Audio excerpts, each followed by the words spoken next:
Wow. Never stops. It's so amazing to me.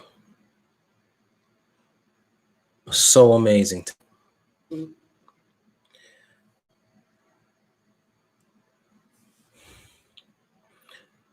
You know, I named this quick live hashtag say their names because we have to add another. Damian Lamar Johnson, I believe his name is. It's like, come on, man. We constantly Damian Lamar Daniels, excuse me.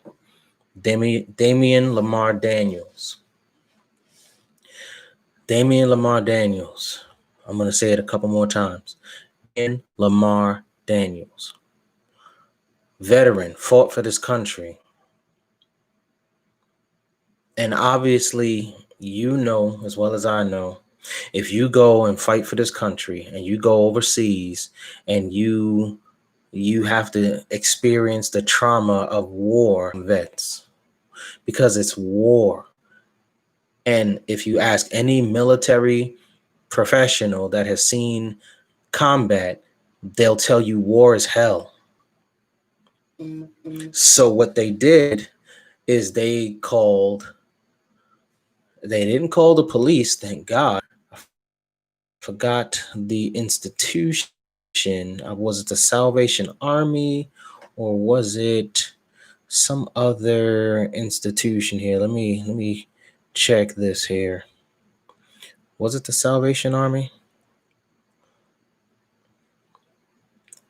Let me see. I'm just looking at this real quick just to make sure I tell the story based on the accounts. If I can't get it, then.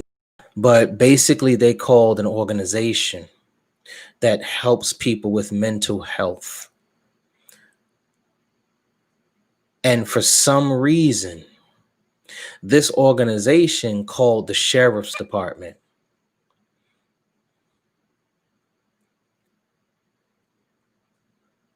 Now, the whole purpose of calling mental health professionals is so they don't have to call in the police. We've seen on a number of occasions how police deal with people who are suffering from mental episodes. When they're Black in particular, they kill them. We've seen it countless times. There was a gentleman back in the past who was naked, stark naked, and they felt threatened by him and murdered him. That's what the police do. They're not skilled at dealing with mental issues. They're skilled at murdering innocent people. That's what they do. There was an incident that happened not too long ago. There was somebody who was suffering from a mental episode in Walmart, and he was holding a bat. The police officer killed him as well. The police departments across this country are not skilled enough to deal in these situations. Now, they're claiming that the deputies involved in this incident received more than 80 hours of crisis intervention training, in addition to state mandated crisis intervention updates. But apparently, they decided they didn't want to utilize any of that training. Or maybe, just maybe, they didn't give a damn about what was going on in the training because they already was trained to do something else, to shoot people, to arrest people, beat people, attack people, kill people. That's what police do. That's pretty much it. You're not here to protect and serve. You've never been here to protect and serve us. We've been dealing with brutal police officers since before I was born. Do you understand? During our ancestors' enslavement, they had people who were called overseers. Do you understand? An overseer and a slave catcher is the modern day police officer. KRS-One had a song where, and for those of you who don't know who KRS-One is, he's a hip hop artist from back in my day. He talked about cops. That's the sound of the police. That's the sound of the beast. And he said, he was like, overseer, overseer, overseer. And then he said it rapidly. He was like, overseer, officer, officer, officer, officer, officer from overseer. It's the same person. It's overseer. So when it comes to our people, the police are not commissioned to protect and serve us. We are expendable individuals. We have no value, and simply because of the color of our skin, we are a threat in the eyes of law enforcement. We've always been.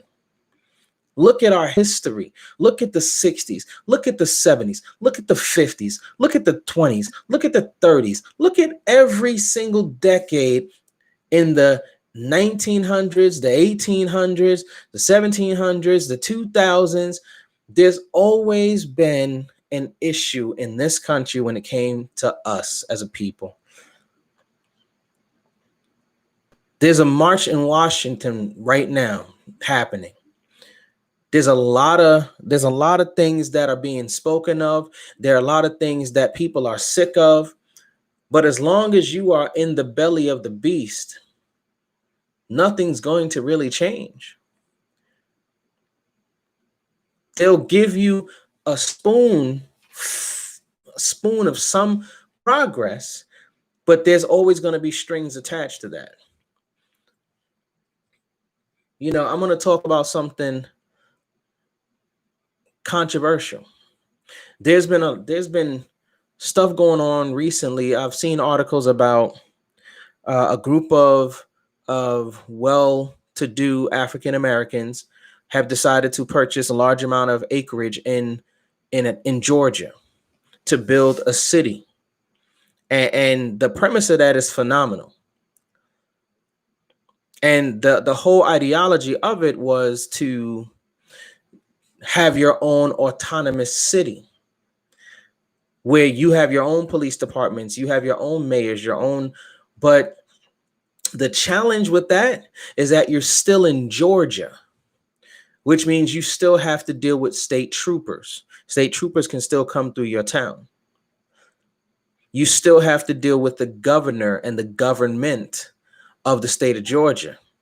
You still are bound by the rules of the United States of America. So you are still subject to the white supremacist ideology here in the United States of America.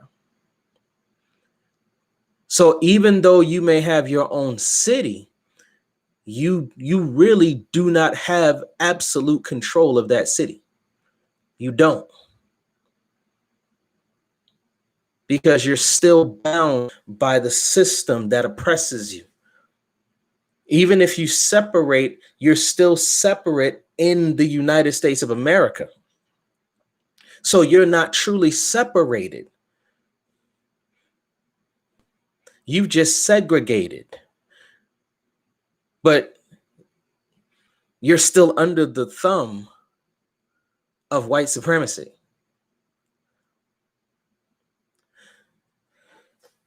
Great idea. It should have been enacted in another country where you can actually be free from the white supremacist ideology and system. That's just my take on it. It's my opinion. So, wow.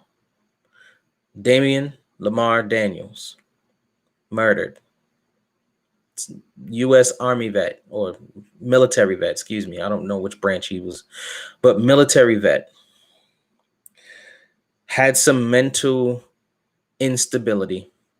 Family called mental health professionals, mental health professionals call the police, and the police murder him. This is America. God, why the hell are we still here? What is wrong with us that we continue to believe that things are going to change when we know it's not? It's never going to change here. It's never going to change. The fabric of this country and society is built upon our ancestors' backs, their blood, their sweat, their tears. The whole system is designed to siphon wealth from our communities. This is never going to change. No amount of legislation is going to change that. No amount of protesting is going to change that.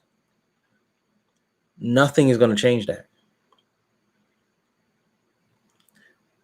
So if it's not going to change, then we have two choices: endure the suffering, knowing it'll never stop, or wise up and leave this place. This is not the place for us. It never was. I'm going to keep saying it every video I do, whether it's a live, whether it's pre-recorded. This is not the place for us. It's not. It never was, and it never will be. So it's just a quick live session, real quick live message. Hashtag say their names. There's so many more names that I'm sure we don't even know about. That was a blip on the local news media and was never heard about again. How many times are we going to say their names until we decide it's time for us to stop allowing these people to do what they're doing? And I'm not saying go to war, because a war we cannot win. There's only between 17 and 20 million Black people in this country. There's 350 million people in this country. We cannot win a war. We can't win a physical war with weapons, but we can win a war of strategy.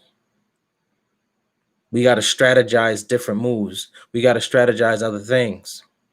We got to regroup, recalibrate ourselves, and realign ourselves with our brothers across the globe. This is just my message. And one final thing before I wrap up, like I said in my last message, my last recorded message, every single time I get on this mic and get in front of this camera, I'm going to continuously say, it's time to arrest the murderers of Breonna Taylor. It's time to get them behind bars. They haven't gotten behind bars because this is America's system. It's America's system. They determine what they want to do in America's system based on the law. So, to me, if your law was truly just, then it's time for Breonna Taylor to have some justice. It's time.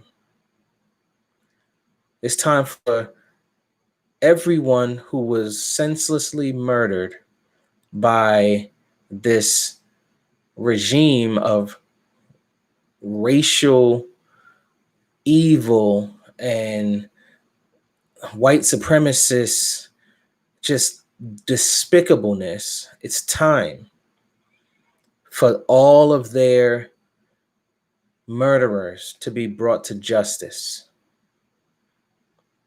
It's time.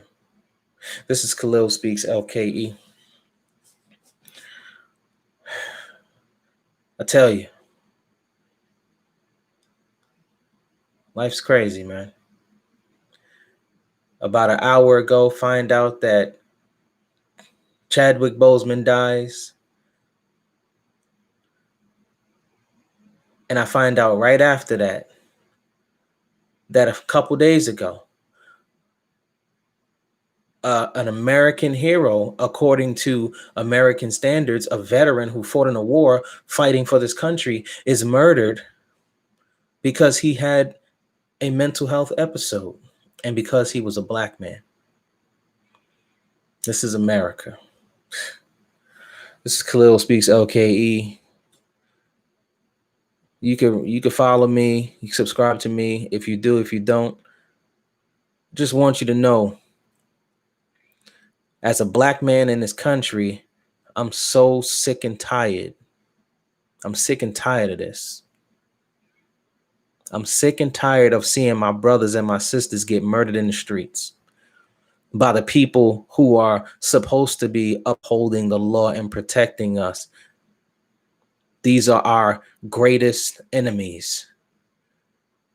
And people constantly are running this bull crap of, oh, well, if we valued one another, people would value us. Bull crap.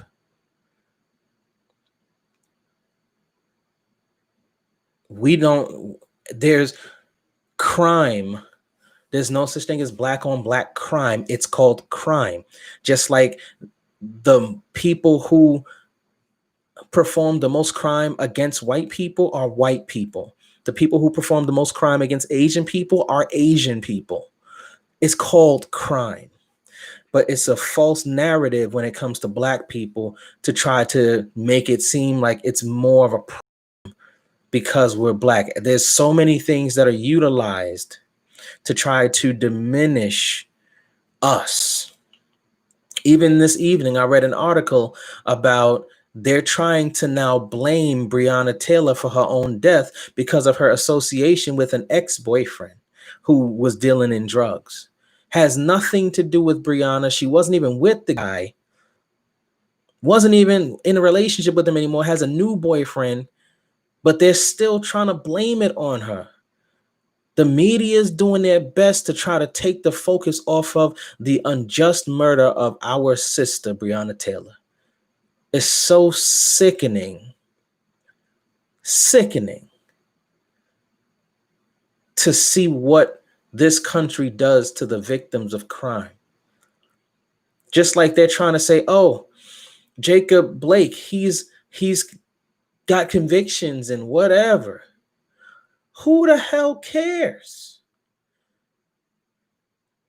He was there to help. You arrive. He thinks you got it. He out. He got his kids.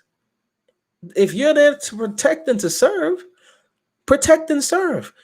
His job is done.